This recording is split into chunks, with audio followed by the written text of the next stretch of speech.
Hooglied 2 vers 15.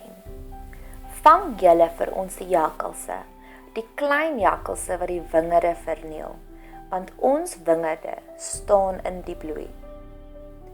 Hier is dit nog steeds die bruidegom wat hier praat, en die bruidegom is simbolies vir God se verhouding met sy kerk. Hierdie is so 'n raakvat konsep, so 'n golden nugget in Hooglied, dat ek glo jy kan dit sommer 1 keer 'n maand terugkom om na hierdie video te kom kyk. Maak hierdie deel van jou lewe. Want God is so lief vir ons, en net soos ons kinders oplei en vir hulle advies gee wat hulle lewe sal vermaklik, so is God ook ons praktiese, goeie Papa, Abba. Net so terloops, Abba beteken papa, maar dit is die meer familiêre term soos papa en nie vader nie. En hierdie jakkalsies is een van daardie goeie advies. Watter goeie lewenslesse het jou ouers vir jou geleer, wat jy nog steeds daagliks toepas in jou lewe? Dan kan jy sommer nou vir 'n dankie sê vir daardie advies. Stuur sommer nou 'n boodskapie vir hulle. Maar terug by die klein jakkalsies. Klein probleempies wat nie dadelik hanteer word nie, word groot probleme.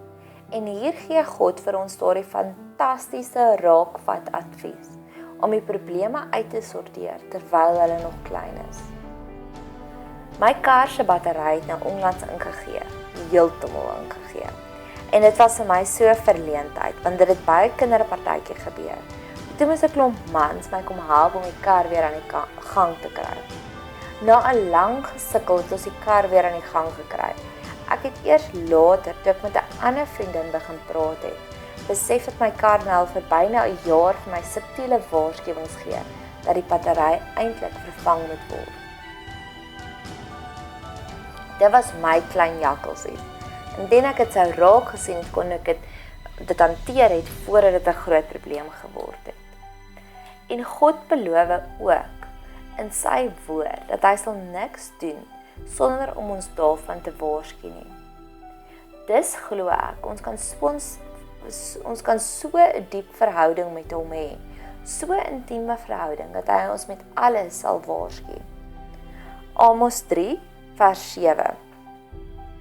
Want die Here doen niks tensy sy raadsbesluit aan sy knegte, die profete, geopenbaar het nie. Maar ek glo ons moet die wysheid, verstand en gehoorsaamheid hê om aan die klein jakkalsies aandag te gee. En weer eens, God is die goeie papa. Hy sal niks van ons verwag wat bo ons kragte is nie, en hy sal ons daarmee ook help. Het jy al die Stephen Covey se boek gelees oor die 7 gewoontes van effektiewe mense? Die hele boek handel eintlik oor die klein jakkalsies in ons lewens. Maar dank God, ons het 'n helper wat ons help om hierdie beginsels te implementeer in ons lewe. So kan jy vir die Heilige Gees bid om jou te vervul, sodat jy ook meer die klein jakkalsies in jou lewe sal adresseer, voordat dit groot reuse word.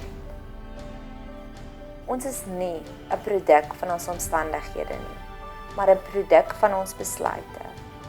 So bid elke dag vir God om jou te vervul met die Heilige Gees, sodat jy die regte besluite sal maak. So implementeer jy dit. Kry 'n pen nader. 1. Stoktyk. Gaan maak 'n lys van die dinge in jou lewe wat jou aandag benodig. Dalk is dit iets klein soos 'n battery van jou motor wat besig is om in te gee. Dalk is dit iets meer dringend. Maar onthou weer eens dat dinge wat geïdentifiseer word, kan behandel en genees word. 2. Bid. Bid vir God vir wysheid en raad en insig van hoe om die probleem uit te sorteer. Jy kan selfs 'n medegelowige vra om saam met jou hieroor te bid. 3. Navorsing. Gaan soek op in God se woord van beloftes wat hy al gemaak het oor hierdie probleem. Een oplossing sommer vir al my probleme is Sagaria 4 vers 6. Dat God sal alle oplossings vir ons maklik maak. sien so hierdie probleem in jou lewe net as nog 'n geleentheid om jou verhouding met hom te verdiep. 4. Wees meer proaktief. Volgens die boek van Stephen Covey, leer om meer proaktief te wees. Dit is ook 'n resultaat van 'n lewe in oorvloed. Ons is nie gemaak om net krisisse uit te sorteer nie. Ons is gemaak om 'n lewe in oorvloed te hê. God sal nie vir jou iets gee wat bo jou magte is nie. Ek het een keer hierdie quote gesien en dit was vir my so bemoedigend. Ek hoop dit help vir jou ook. Keep your head up. God gives his hardest battles to his strongest soldiers.